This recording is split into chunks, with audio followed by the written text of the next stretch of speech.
سلام دوستان، به چنل من خوش آمدید. اشکان هستم و قراره در چنل لوگو استار درباره موضوع دنیای گرافیک، طراحی، تبلیغات بصری مطالبی رو به صورت مختصر و مفید برای شما ارائه کنم.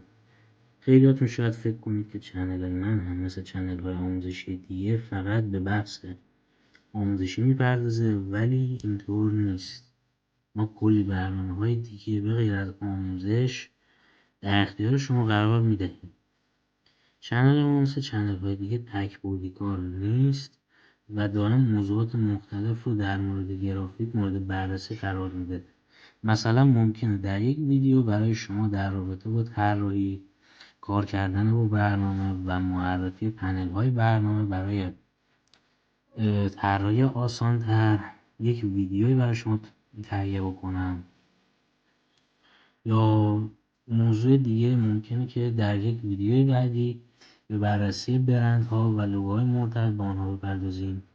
موضوع آنالیز لوگو رو در پیش داریم که اصلا اون لوگوی اون برند مثلا 0 تا 100 کارش به چه صورت بوده که به صورت اون لوگو در اومده. یا توی بحث موضوع دیگه که ممکنه بحث شیرین کار ما باشه، معرفی چند تا سایت مطرح دنیا که مرتبط با دنیای طراحی برای گرافیک دیزاینرها هست، این سایت ها رو به شما معرفی کنم.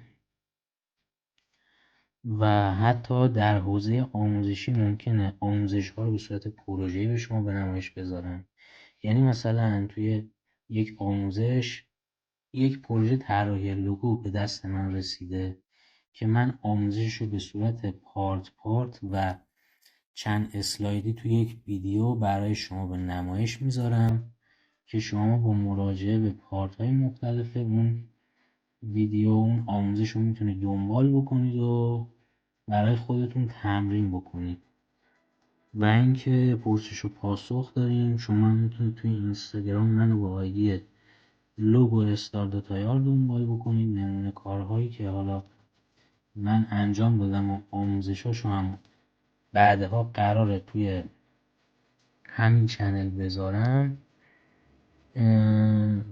توی اینستاگرام گذاشتم و حتما اینستاگرام منو دنبال کنید و برای بهتر دیده شدن ما چنل من رو برای دوستانتون و کسانی که علاقه من به آشنایی در این حوزه هستن بفرستید. حتما لایک و سابسکرایب فراموش نشه و نظراتتون رو برای بنده به اشتراک بذارید.